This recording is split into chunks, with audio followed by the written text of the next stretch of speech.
Bonsoir.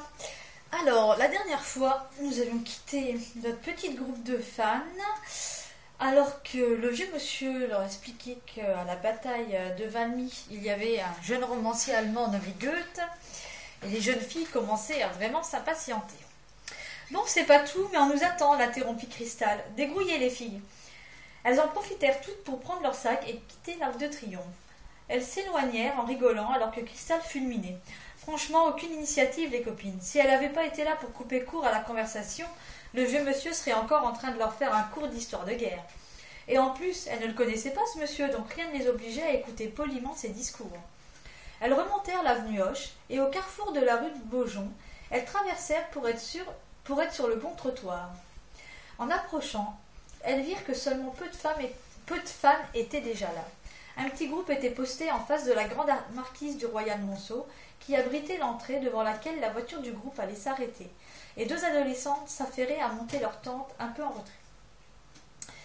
Clochette posa avec soulagement ses sacs, Cristal s'assit sur le sien comme à son habitude. Lynn sortit deux couvertures de survie et en tendit une à sa sœur. Abby ouvrit le sac de Clochette et prit de grosses couvertures. Elle s'enroula dedans avec Delphine. Seules Clochette et Cristal résistaient au froid et restaient tranquillement assises sur leur sac. Elles étendirent un plaid par terre et s'assirent toutes côte à côte.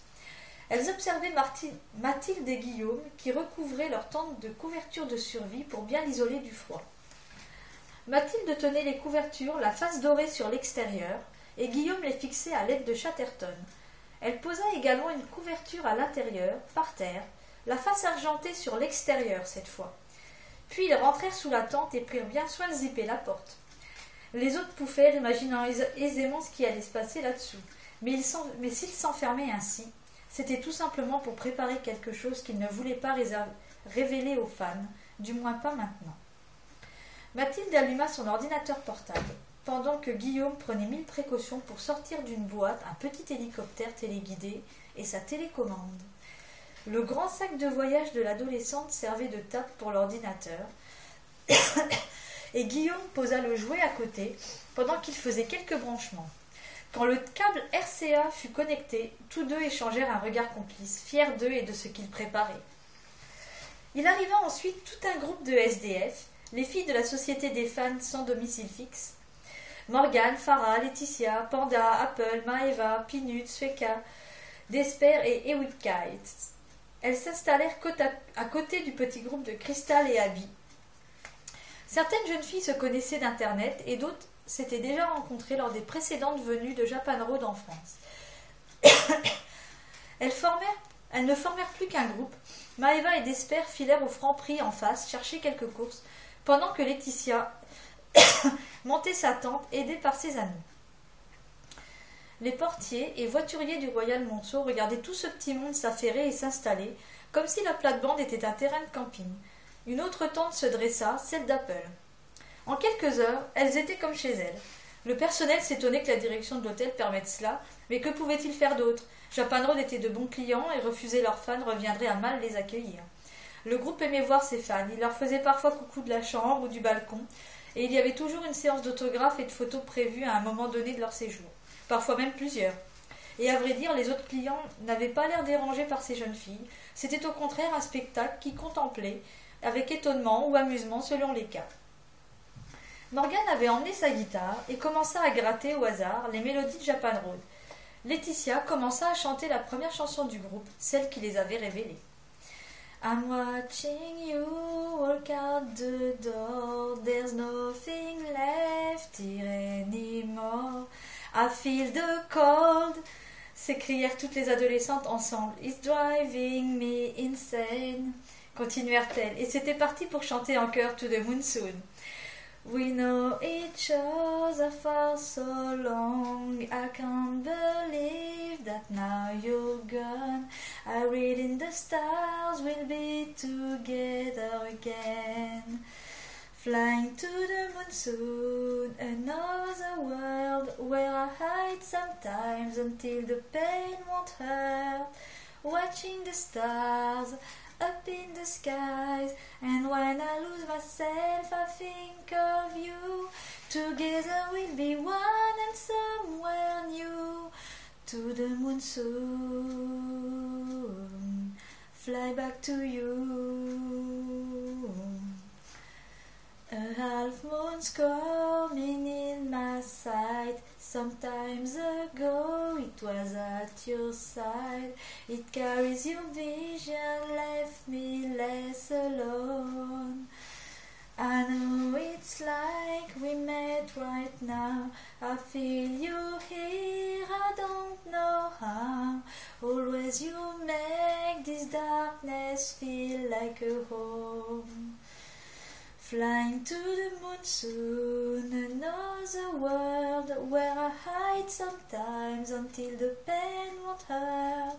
Watching the stars up in the sky, and when I lose myself I think of you. Together we'll be one and somewhere new, and we'll both get wings to flying to the moon soon. Fly back to you. Hey, hey, I'm flying always higher, following my way.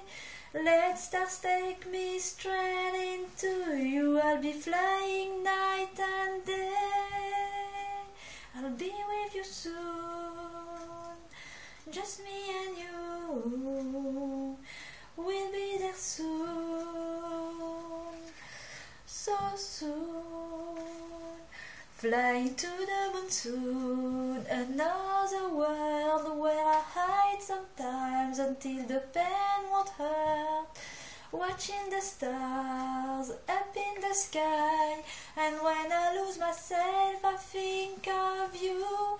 Together we'll be one and somewhere new, and we'll both get wings to flying to the moon soon.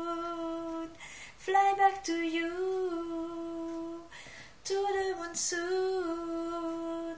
Fly back to you, fly back to you. À peine fini, Morgan enchaîna avec Fling Nicht en version française. Le groupe devait l'interpréter en français à l'émission de demain, et une vidéo des répétitions qu'il faisait en Allemagne avait été diffusée lors d'un reportage sur Viva, la chaîne musicale allemande. Les fans connaissaient donc déjà par cœur les paroles de cette nouvelle version, et les jeunes filles chantèrent encore une fois à l'unisson. Là-haut sur le toit, tout est noir autour de toi. Chaque pas en silence te libère d'une souffrance. Tu regardes le ciel et tu te sens pousser des ailes.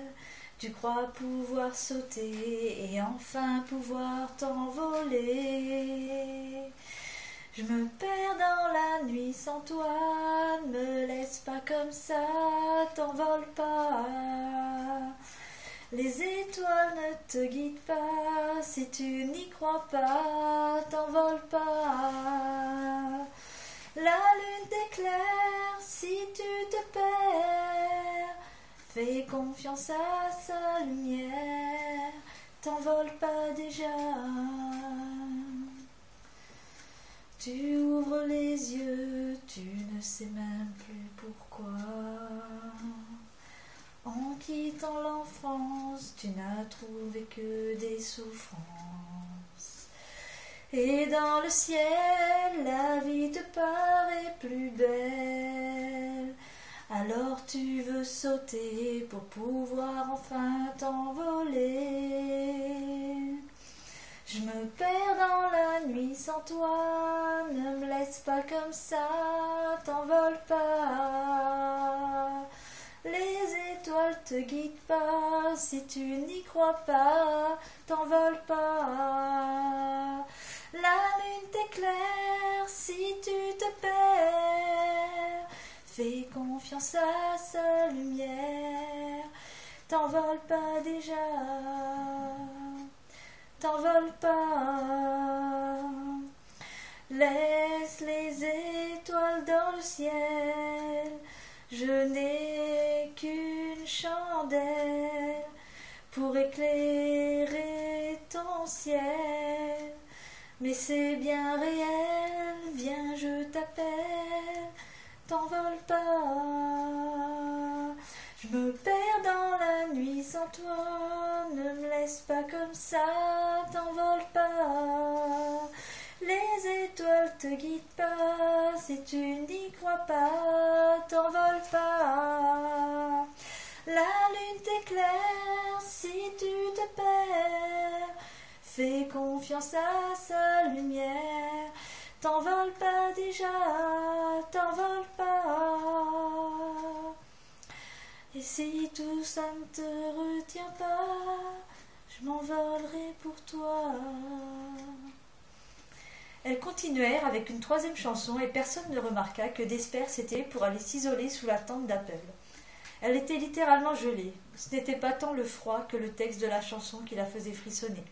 Elle tira la manche de son blouson de cuir noir, puis celle de son gilet, et découvrit son poignet couvert d'une multitude de cicatrices rouges, les traces de son mal-être, une souffrance qui était devenue physique et qui marquait son corps.